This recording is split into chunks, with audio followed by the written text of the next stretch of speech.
Here we presents the top 5 best 80 to 85-inch TVs. Starting at number 5, Sony X900H 85-inch. The X900H is the best performing mid-priced Sony TV I've tested in years, with excellent contrast and brightness, accurate color and plenty of punch with HDR. Add to that a solid smart TV system, sleek styling and cutting-edge features, and you've got a great television for anyone who values Sony's brand, but doesn't want to pony up for one of its OLED TVs. The key to this TV's image quality, as with all LCD-based sets that perform well in my side-by-side tests, is well-implemented full-array local dimming. It improves black levels and contrast by illuminating different areas of the screen separately as needed. In some crucial ways, such as reducing stray illumination with HDR, the X900H beat the similarly equipped TCL6 series in those tests, but in other ways the TCL won out, with superior brightness and contrast overall. The Sony also costs more than the TCL, so it's not my top recommendation for people who want the best image quality for the money.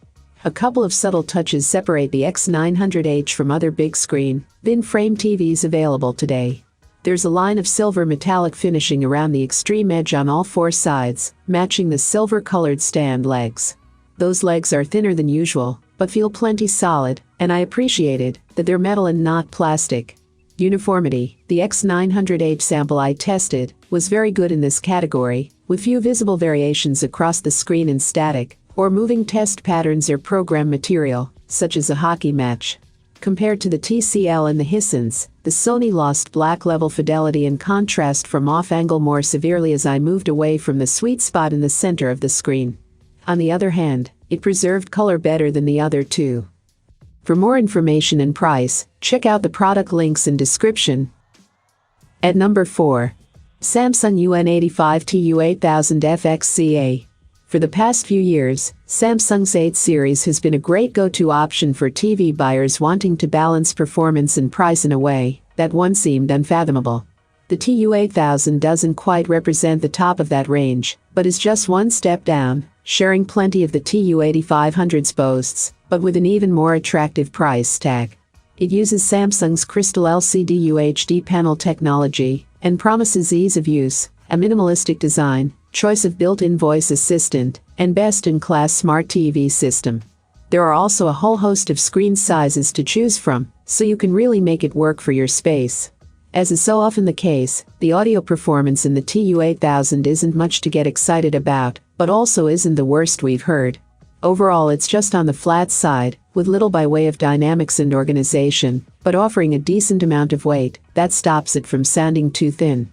A soundbar wouldn't go amiss, but the sound projection it manages, and the clarity through the mid-range, would just about let you skip it, if your budget is tight.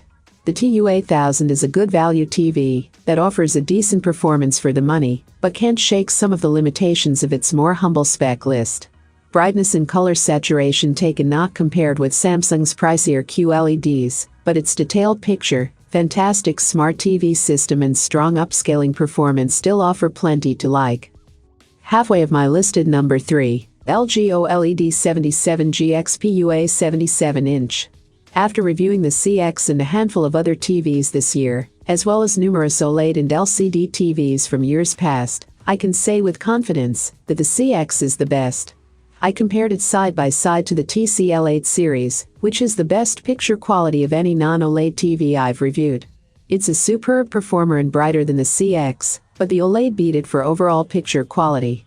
Every OLED TV I've ever reviewed exhibits the true black levels, infinite contrast and near-perfect off-angle performance that makes images come to life like no other TV technology you can buy. This year I haven't had the chance to review the CX main OLED competition, namely the Sony A8H, the Vizio OLED H1 or LG's own BX series.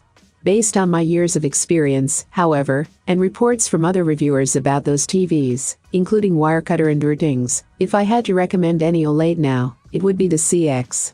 I expect its improved processing to be worth the small price increase over the BX and the Vizio, and it has better next-gen gaming features than the Sony.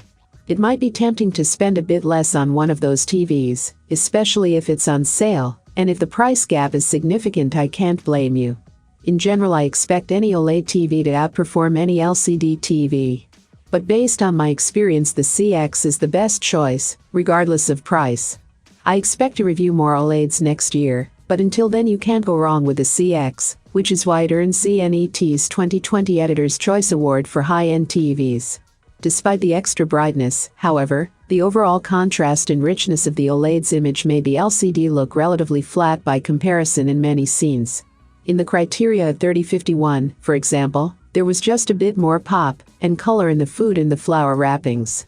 And despite its excellent local dimming, the TCL still betrayed some brighter spots in dark areas, for example the shadows in the back of the car at 3014. Coming in at number 2. Samsung Q950T 85-inch. There's no doubt the argument against buying an 8K TV is still far more compelling than the argument for buying one. Our stance has remained consistent, though, while 8K content remains more or less non-existent, we wouldn't encourage anyone to take the plunge. However, if you're lucky enough to have a large budget for your next set, a TV that offers 8K support, and, crucially, is in no way a downgrade on its 4K rivals could still be a fine investment. The Q950TS from Samsung is that and a little bit more. It's the first 8K TV we've tested that not only isn't a downgrade on its 4K siblings, but actually makes a case for upgrading to an 8K TV even for 4K content. Because most of the TV's electronic components are housed in a separate unit, it allows the display's chassis to be exceptionally slim. While some OLEDs are even thinner in some sections, they also have areas that house speakers, processors and connections. The thinnest OLED at its thickest point is the LG GX, which measures 2 cm, but the Samsung Q950TS QLED trumps that with a uniform depth measurement of just 1.5 cm. The Q950TS is stylish as well as super slim. All 4 edges are covered in tiny holes that allow sound and heat to escape and give the TV a unique look. And while Samsung's claim that it delivers an edge-to-edge picture is pushing it, the flush bezel is extremely thin, with only a couple of millimeters of black frame around whatever you're watching.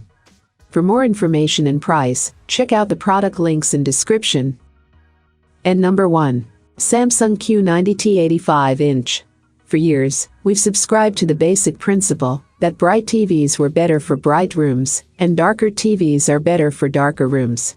Traditionally that's meant we've recommended QLED TVs for folks with bright, open living rooms and OLEDs for folks who have a home theater or light-controlled basement.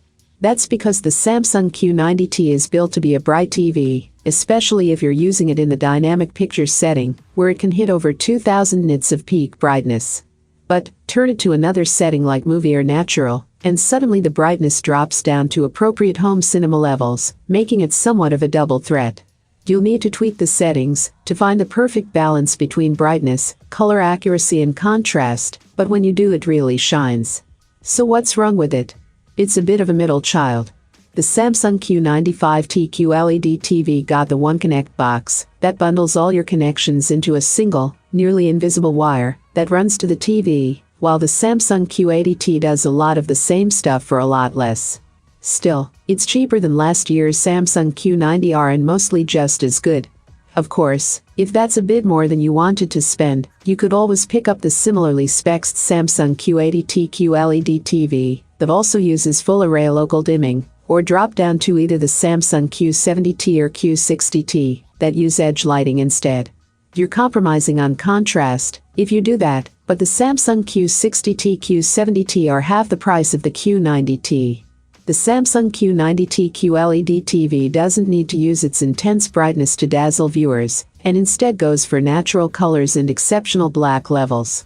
It lacks some of the features of the Q95T, and some modes are a bit darker than we'd like, but the dynamic setting delivers some of the brightest images on any LED LCD TV.